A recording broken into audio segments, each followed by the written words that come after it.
Iran पर America और Israel का हमला है वो क्या इस्लाम पे हमला है या ईरान पे हमला है? पूरे विश्व में जो उथल पुथल मची है वो एक व्यक्ति के कारण है और उसका नाम है डोनाल्ड ट्रंप।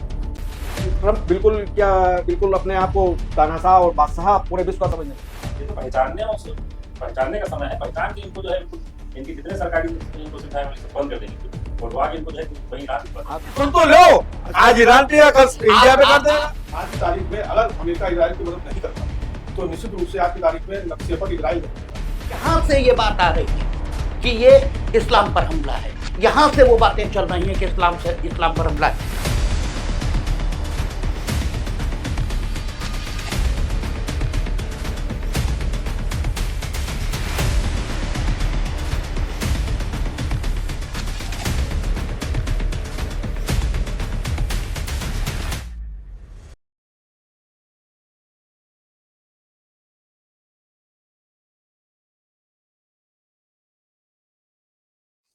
हालात पूछो तो कहते हैं सब ठीक है, नजर उठाओ तो हर तरफ भसड़ और नपोर है। हम जिस दुनिया में जी रहे हैं और जिस भारत में जी रहे हैं, देश में जी रहे हैं, हर जगह हम देखते हैं किसी ना किसी मुद्दे पर भसड़ भी है और नपोर भी है।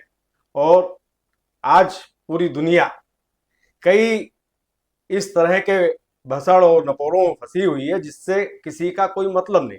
जैसे ईरान पर अमेरिका और इजराइल ने हमला किया, लेकिन हिंदुस्तान के में उसका इफेक्ट है। हिंदुस्तान के कुछ वर्ग उसका विरोध कर रहे हैं, प्रदर्शन कर रहे हैं, जबकि हिंदुस्तान का कोई उससे सरोकार नहीं है। इसी तरह एक फाइल कोई अमेरिका में लीक हुई, उसके ऊपर पूरी दुनिया के जितने राजनीतिज्ञ हैं या बड़े व्यवसायी हैं या जो भी प्रमुख पद पे हैं वो फंसे हुए हैं और कई इस्तीफे हो चुके हैं। इसी तरह कई ऐसी भसड़े हैं जो किसी से मतलब भी नहीं रखती, लेकिन उसका इफेक्ट चारों ओर फैला हुआ है। शायद यही हम लोग कहते हैं कि किसी से भसड़ है, लेकिन पूरी दुनिया या हम सब उससे इफेक्टेड है।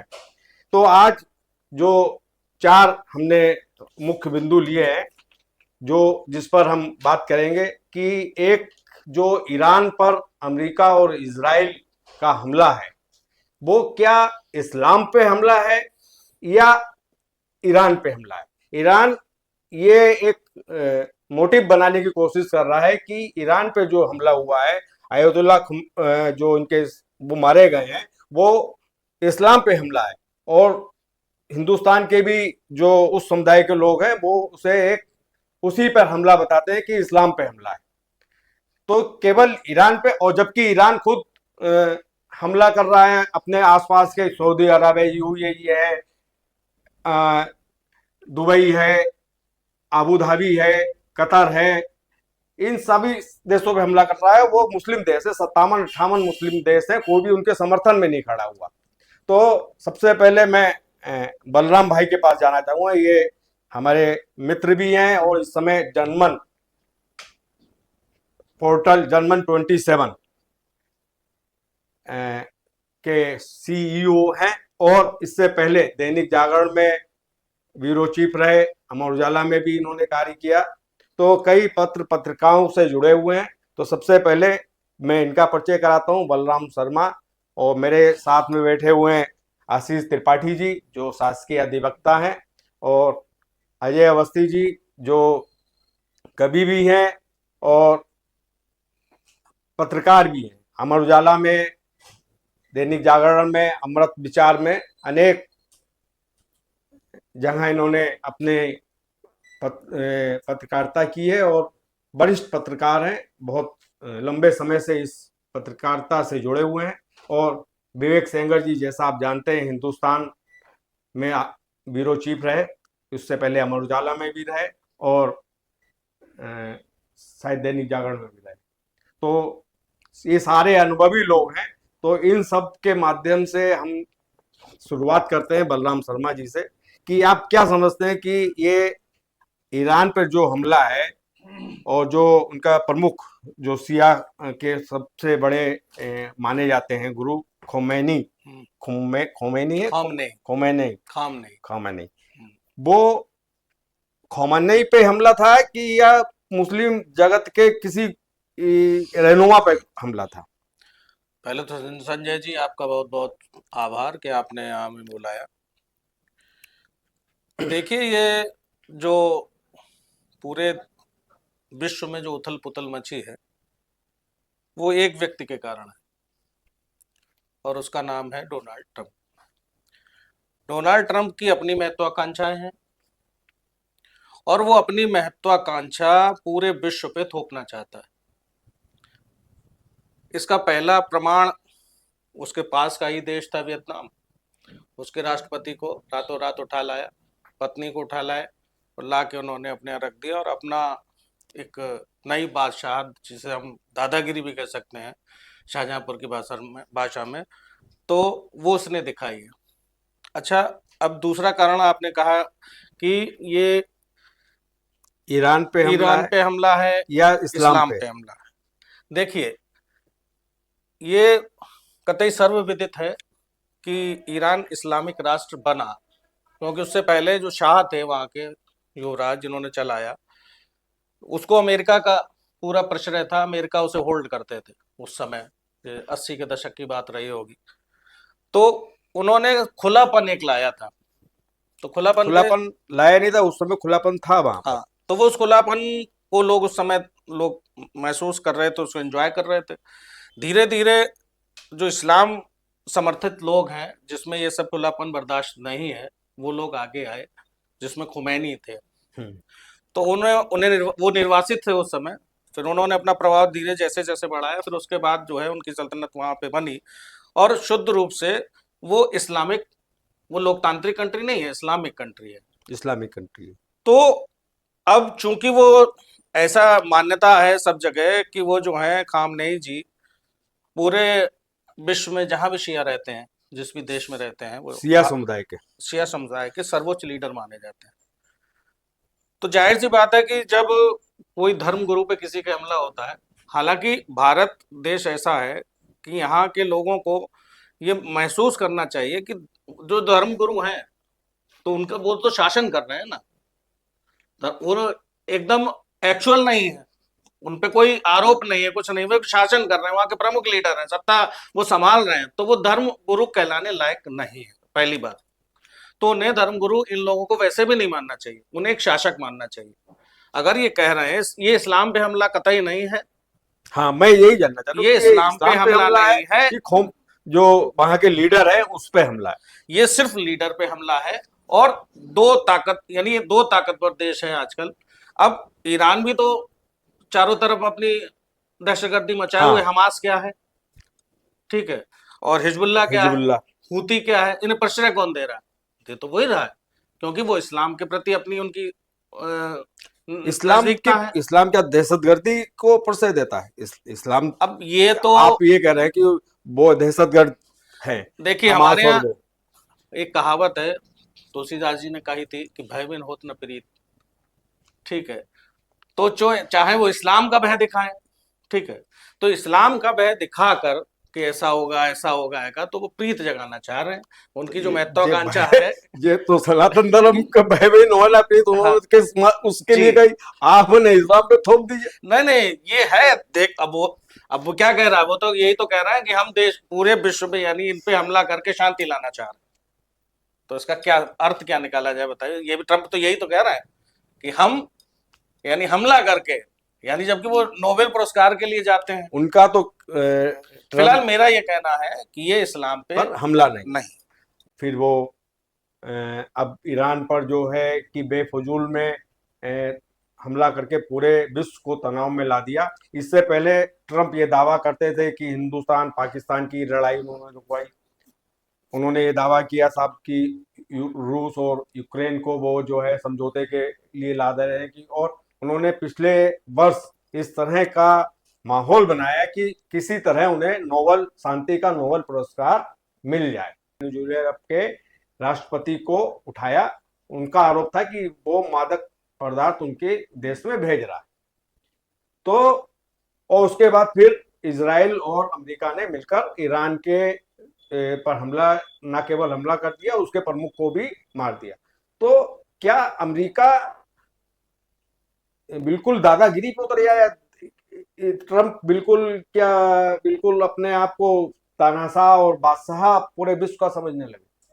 देखिए ऐसा होता है, कभी न कभी अति का अंत होता है। अमेरिका भी अति का अंत की तरफ बढ़ रहा है, और ईरान पे जो हुआ वो भी अति के अंत की का ही एक पराकाष्ठा है। दरअसल ईरान में हम लोगों को जो दिख रहा है, परमाणु उनके जो हथियारों को लेके, उनके जो परीक्षण को लेके ये पूरा युद्ध हुआ, ऐसा माना जाता है। लेकिन उसके पीछे की कहानी वहाँ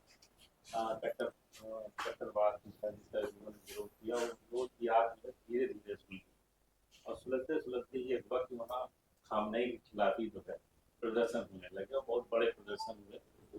जिस तरीके से भारत में हम खामनेई के समर्थक देख रहे हैं, तो खामनेई की मौत पे जिस तरीके से ईरान में जश्न हुआ है, तो लोगों को वीडियोस भी देख लेने चाहिए कि उन्होंने वहाँ किया। दूसरी बात ट्रम्प की रहेगी, तो ट्रम्प राष्ट्रपति जरूर है, लेकिन वो उससे पहले व्यापारी। तो हमेशा देश दुनिया में कहीं भी जो भी युद्ध लड़े गए या आगे लड़े जाएंगे, तो वो व्यापारिक हितों की लड़ाई कुल मिला है। तो यहाँ हम देख सकते हैं कि ईरान में जो कट्टरपंथ चल रहा था उसको आगे करके ट्रम्प ने अपने दूसरे साधने के लिए इजराइल के साथ वहाँ हमला किया है। और वहाँ कोई इस्लाम पे हमला नहीं है, वो अहंकार की एक बहुत बड़ी लड़ाई है। और ये जो यहाँ रोना पीटना मचा हुआ है, ये अज्ञानता बस ये लोग ऐसा कर रहे हैं। तो ये नहीं समझ में आता है कि जब पाकिस्तान अफगानिस्तान की लड़ाई होती तब ये बोलते कुछ नहीं, लेकिन अमेरिका जब अफगानिस्तान पे हमला करता है तब इनको लगता है इस्लाम पे जो है खतरा आ गया है। हाँ, इस्लाम पर दरअसल ये खुदा खतरा बने हुए हैं इंडिया के लिए। तो अपने देश में पहलगाम हमला होता है, आतंकी घटनाएं जिनके मुंह से जाते हैं, समझ रहे हैं, और वो जो है खामनेई की मौत पे रोना रोते हैं। ऐसे लोग तो देश में रहने लायक हैं, इनको उठवाओ भिजवाओ इनको। हाँ, ये तो देश का सबसे बड़ा खतरा है। इस्लाम के नाम पे ये लोग जो है कट्टरपंथ इतना फैला दिए हैं कि इन पे भरोसा करना छोड़ दिया। इनके जो व्यापार है वो बंद होने चले जा रहे हैं। नहीं, एक बच्चे का वीडियो आया था कि जिसमें वो कह रहा है कि साहब वो गए इजराइल मोदी जी, और जाके कान में बता के आए कि खोमैनी यहाँ सोता है, और इसीलिए वहीं बम गिरा दिया। अरे वो छोटा सा 10 साल का बच्चा के अंदर इतना, जिसको कह सकते हैं कि बहुत ज्यादा ये है कि वो बच्चा ऐसे तो नहीं जाना होगा, वो तो बड़ों के साथ बैठा होगा, उसको सुना होगा, आपस में लोगों ने बात की होगी। तो जब बड़े ये हरकत कर रहे हैं तो वो छोटा सीखेगा कहाँ से? बड़ों से सीखेगा ना, तो वो सीख आया होगा, वही बोल रहा होगा इससे। तो ये जो आप ये तो पहचानने का समय है। पहचान के इनको जो है बिल्कुल इनकी जितने सरकारी इनको सुविधाएं वाली सब बंद कर देनी चाहिए, और वो आगे इनको जो है कि वही रात भिजवा। हाँ, तो जाके लड़े। हाँ, लड़े जाके और क्या है। हाँ, अजय अवस्थी जी, जैसा कि बलराम जी ने भी बताया, विवेक सेंगर जी ने भी बताया कि ये इस्लाम पर हमला नहीं है, ये एक दो राष्ट्रों के बीच में जो अहम की लड़ाई है। क्योंकि ईरान कहता था कि मैं परमाणु बम बनाने के करीब हूं, और इजराइल और अमेरिका ने इसलिए हमला किया, जो उनका पक्ष है कि अगर ये परमाणु बम बना लेता है और ये इतनी मिसाइलें चीन और रूस से ले रहा है, तो वो इजराइल और पूरी दुनिया के लिए खतरा हो सकता है ईरान। उनका पक्ष ये है। तो आप क्या समझते हैं, क्यों ये युद्ध शुरू हुआ है, और क्या इसके पीछे मूल कारण क्या है? देखिए, इस पूरे घटनाक्रम पर अगर हम बारीकी से नजर डालें, जैसा कि विवेक जी ने बताया कि जो इसमें जो चौधराहट दिखा रहा है वो है डोनाल्ड ट्रम्प। ये इससे पहले कार्यकाल में भी रहे, अपने ये दूसरा टर्म है इनका। उससे पहले और तमाम राष्ट्रपति अमेरिका के रहे। ईरान का जो परमाणु का जो उनका चल रहा है कार्यक्रम, जो अपना विस्तार करना चाहते हैं, मिसाइलें विस्तार करना, हर देश अपने लिए करना चाहता है कि हम कहीं कहीं पर मजबूत बने। नहीं, उनका ये कहना है कि अगर ईरान एक ऐसा देश है, अगर उसने परमाणु बम उस पर विश्वास नहीं किया जा सकता। उस पर विश्वास नहीं किया जा सकता, वो किसी भी दिन किसी भी क्षण दुनिया के लिए खतरा हो सकता है। बिल्कुल सही। लेकिन ये जो है अभी ही घटना क्यों हुई? हाँ। इससे पहले बारे में भी हो सकती थी कि अभी ईरान ने एकदम थोड़ी अपना सब जाल बिछा रखा है, ठीक है ना। दूसरी चीज ये है कि हो सकता है कि इसके पीछे एक ये भी कारण रहा हो कि ईरान जो परमाणु बम या मिसाइलें बनाने में जिन जिन चीजों की आवश्यकता पड़ती है वो अमेरिका से ना खरीद रहा, वो चीन से खरीद रहा, क्या रूस उसकी मदद कर रहा चीन से लेता है ना। चीन से, हाँ, चीन ने उनकी मदद की है। और वो चीन और अमेरिका ये सब आपस में एक दूसरे के कट्टर दुश्मन है, ठीक है ना। व्यापारी की बात रही, इससे उन्होंने कहा कि इसका कोई भरोसा नहीं है ईरान का कि वो कहीं पर भी जो है किसी भी देश के ऊपर आक्रमण कर सकते हैं।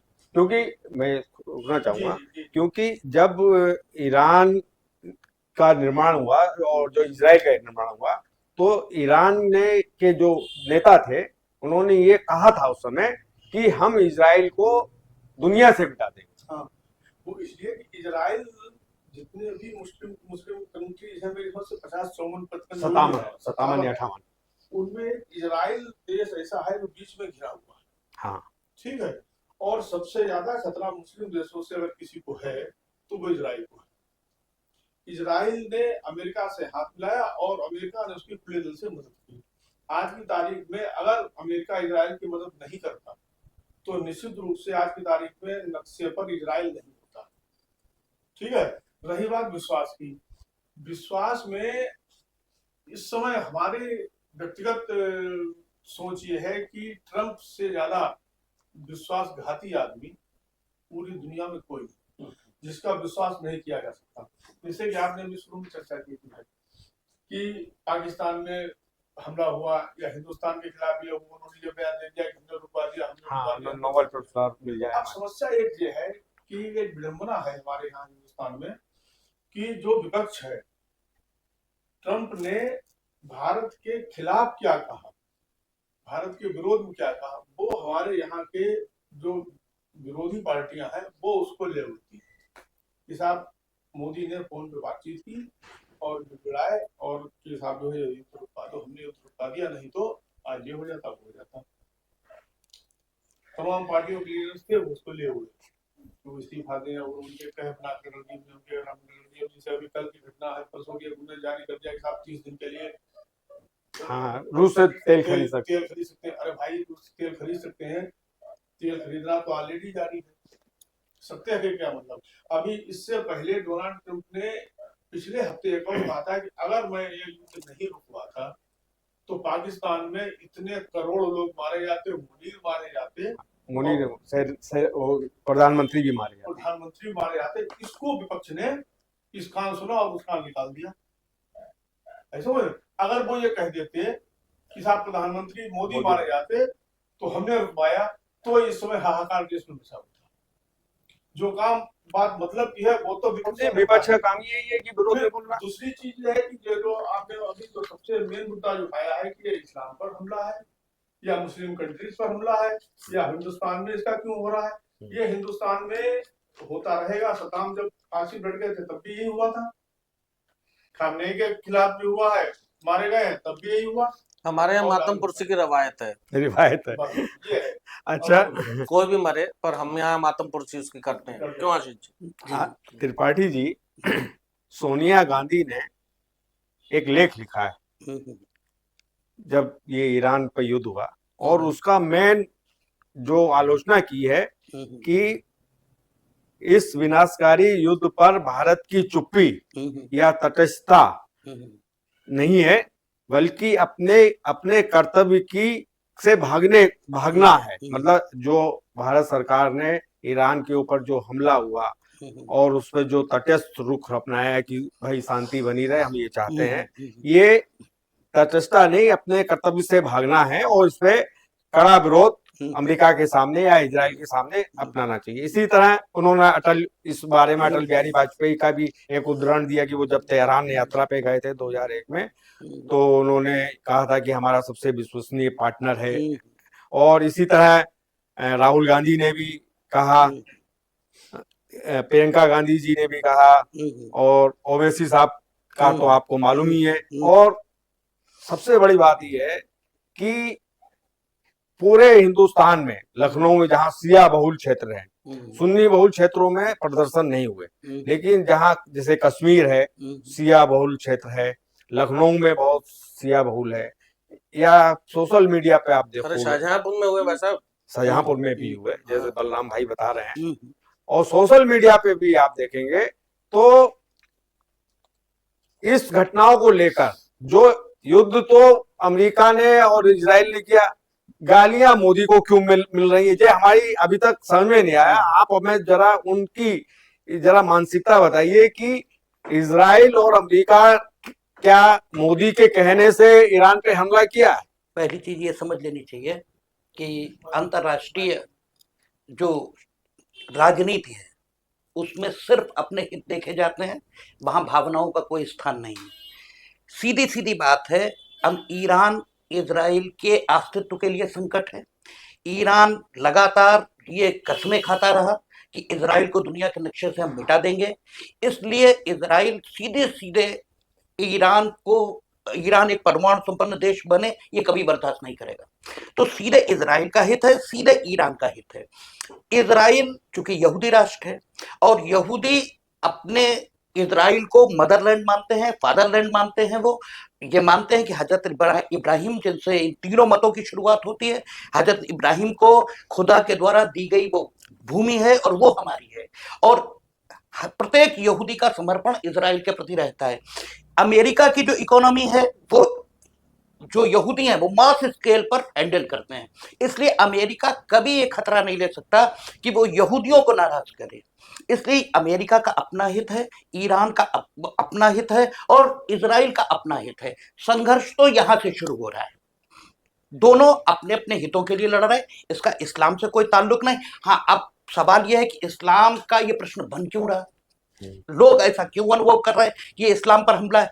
तो ये जो एक इस्लामिक जगत में एक विश्वास है, एक अकीदा है उनका एक अकीदा ये है कि एक दिन आएगा जब इमाम मेहंदी का ज़हूर होगा और इमाम मेहंदी जो है इस्लामिक खिलाफत फिर से कायम करेंगे और इस्लामिक शासन आएगा।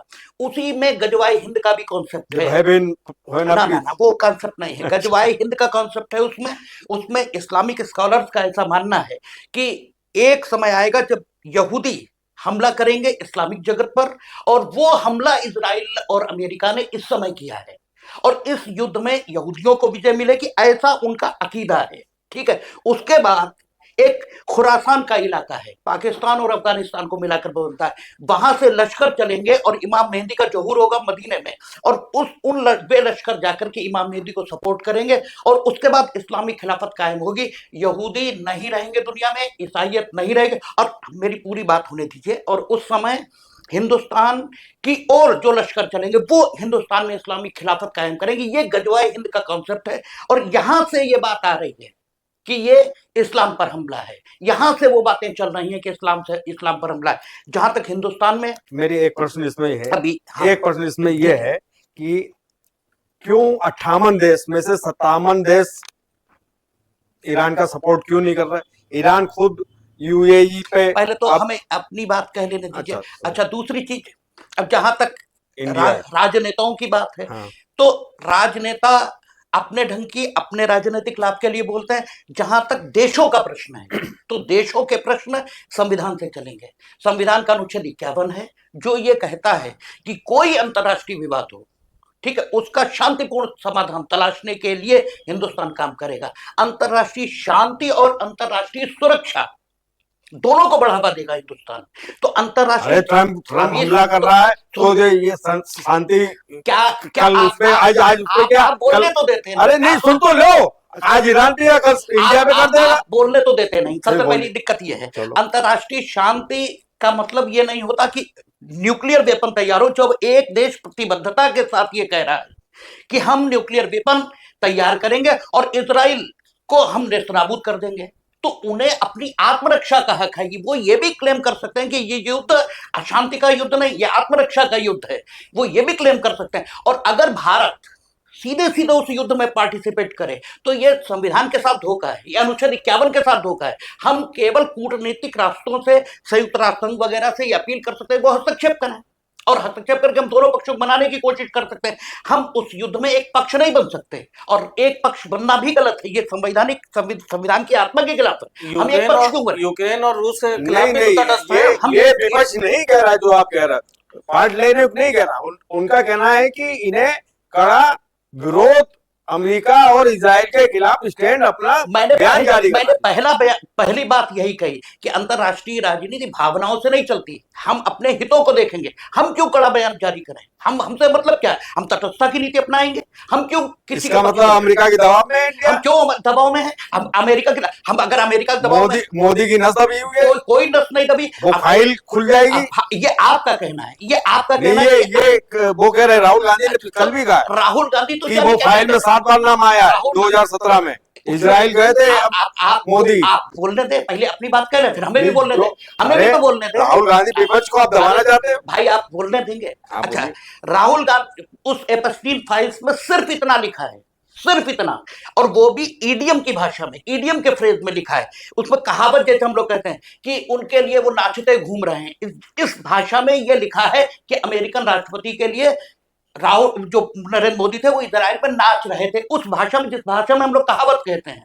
तो वो कोई ऐसी बात नहीं कही। अरे हरदीप पुरी 3 बार मिले। हरदीप पुरी की बात आप सीधे अरे सरकार हरदीप पुरी के माध्यम से मोदी गया है, आपको मालूम है? ये आपका कहना होगा, ये राहुल गांधी कह रहा है, हम नहीं कह रहे। आपका विश्लेषण होगा, ये राहुल गांधी का विश्लेषण होगा। तथ्य इसके पवन खेड़ा तथ्य इसके तथ्य लेके आए। हमने कहा ना, तथ्य इसके विपरीत हैं। पवन खेड़ा क्या कह रहे हैं, राहुल गांधी क्या कह रहे हैं, उनकी बातों का जवाब देने के लिए हम यहाँ नहीं बैठे। हम अपनी बात कहने के लिए बैठे हैं। राहुल गांधी कुछ कहें और वो कुछ कहें, तो विदेश नीति का इन सब बातों से कोई ताल्लुक नहीं होता।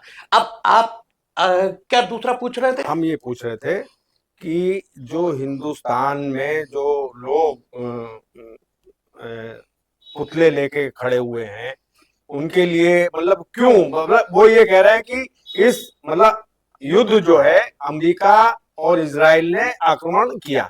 हाँ, तो वो सुन तो लिए, लेकिन गालियां मोदी को क्यों दे रहे हैं? ये हम पूछे, गाली मोदी का क्या इसमें कसूर है जो गालियां मिल रही हैं? जो वर्ग मोदी को गाली दे रहा है उसे कब्र खुदेगी मोदी की, वो ये भी कह रहा है। फिर कहा ना, जो वर्ग मोदी को गाली दे रहा है वो वर्ग मोदी को गाली देगा ही। मोदी अगर सोने की सड़कें बनवा लें और उस वर्ग को उस पर चलाएं तो भी वो वर्ग मोदी को गाली देगा। मोदी जो कह रहे हैं सबका साथ सबका विकास, मोदी ये कह रहे हैं ना, वो थोड़ी कह रहे हैं। वो एक धार्मिक कट्टर वर्ग है और वो मोदी को गाली देगा ही देगा। उसकी गाली मोदी रोक ही नहीं सकते। मोदी अभी कुछ भी कर लें, लेकिन मोदी को वो गाली देना नहीं छोड़ सकते। इसलिए उनकी गालियों की चिंता किए बिना, और सरकार का धर्म भी यही है, सरकार का कर्तव्य भी यही है कि मोदी को गाली मिलने दीजिए। हम देश के साथ खड़े हैं, देश का फायदा किसमें है हम वो काम करेंगे, संवैधानिक मर्यादाओं में रहते हुए। देश का फायदा तटस्थ रहने में, हम तटस्थ रहेंगे। नहीं तो ये बताओ कि केवल सिया समुदाय उस जगह क्यों विरोध हो रहा है? केवल सिया, इसमें भी कोई भेदभाव है आपस में कुछ? वो भी है। ऐसा है कि जो हजरत मोहम्मद साहब की जब मृत्यु हो गई, उसके बाद इस्लाम में पैगंबर जो नबूवत है वो तो खत्म हो गई उनके साथ। अच्छा। ये बताया गया जो लास्ट पैगंबर थे और खत्म हो गए। अब उसके बाद नबूवत किसी को नहीं मिलेगी, पैगंबर कोई ठीक है। अब पैगंबर कोई नहीं होगा। उसके बाद ये आया कि जो इस्लामिक जगत उन्होंने कायम किया, उसका प्रमुख व्यक्ति कौन हो? तो अबू बकर उसके एक नेता के तौर पर, या उन्हें खलीफा कहें, उनके हाँ खलीफा ही कही जाती है। तो खिलाफत अबू बकर को मिली, जबकि उस समय उन लोगों में कुछ लोग इस मत के थे कि खिलाफत हजरत मोहम्मद साहब के वंश में होनी चाहिए, यानी अली को मिलनी चाहिए।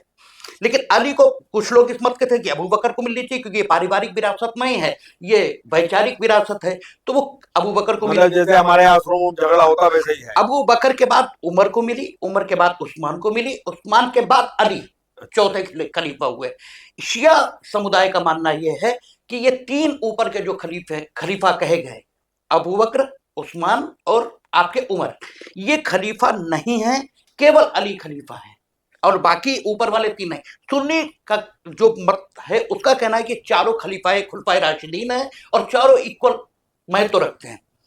जो अली की मृत्यु है उसमें यहूदियों ने भूमिका निभाई थी, ऐसा शियाओं का मानना है। अच्छा, इसीलिए वो इसलिए ज्यादा यहूदी और शिया ये एकदम विपरीत हैं। अली की मृत्यु के में यहूदियों की भूमिका है, ऐसा उनका मानना है, ऐसा उनका वो है।